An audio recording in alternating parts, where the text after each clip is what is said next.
Yo, what's up mga kaibigan? Nalina tayo magkwentuhan. Trending nga ang post ng sikat na basketball page na Basketball Forever tungkol sa posibleng hints o paramdam ng two-time regular season MVP and only unanimous MVP ng NBA na si Stephen Curry tungkol sa pag-alis nito sa Golden State Warriors. Sa post na ito ay sinasuggest nga nila na posibleng nakikita na natin ang unti-unting paglayo ni Curry sa Warriors. Una nga daw ay nabuo ang kanilang closeness ni LeBron ngayong summer dahil sa Olympics. May collab post pa nga daw ito mga kaibigan sa Instagram at pinalitan na din ni LeBron ang kanyang icon o profile picture kung saan silang tatlo nila KD at Steph ang magkakasama.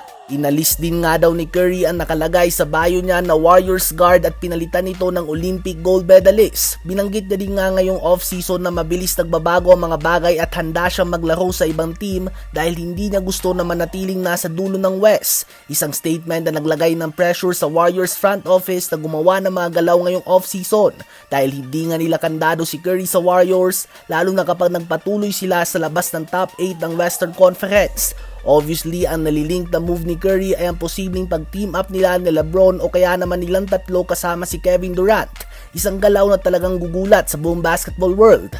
Well, kung nais nga nila na magkampi ay kailangan may trade na maganap. It's either si Curry ang kakampi kay LeBron o kaya naman the other way around. Ganun pa man ay magiging mahirap nga ang proseso na ito dahil kapag trade nga ay desisyon ito ng team kung saan sila ililipat at bukod dyan kung magti-trade nga ang isang team para sa dalawang iconic basketball stars na ito ay tiyak na mauubos sa mga player nila at mga draft pick. Subalit isang paraan na pwede silang magkampi na tatlo ay true free agency dahil kapag hindi pumirma si Curry ng kanyang contract extension, silang tatlo ay lahat papasok sa free agency matapos ang 2026 NBA season kung saan posible nga sila na pumirma lahat sa isang team na kahit 1-year contract lang para tapusin ang kanilang mga career at kung magte-take nga sila ng pay cut ay pwede pa sila makakuha ng dalawang mid-level players at iba pang mga player na nasa veterans minimum contract level na. At kahit sabihin nga na matanda na sila at medyo nag-decline na, tiyak nga na pag-aagawan pa rin sila ng mga team dahil at the end of the day ay business nga ang NBA. Kahit ang pinaka-small market na team sa liga ay mas magiging mahal pa ang mga ticket kasi mga team na tulad ng Lakers at New York Knicks, ang mga jersey sales sila ay sobrang aangat din, ganun din ang on-court attendance, ang mga papasok sa hotel and bars, tiyak na aangat ang ekonomiya ng isang syudad kapag napunta sa kanila ang tatlong player na ito.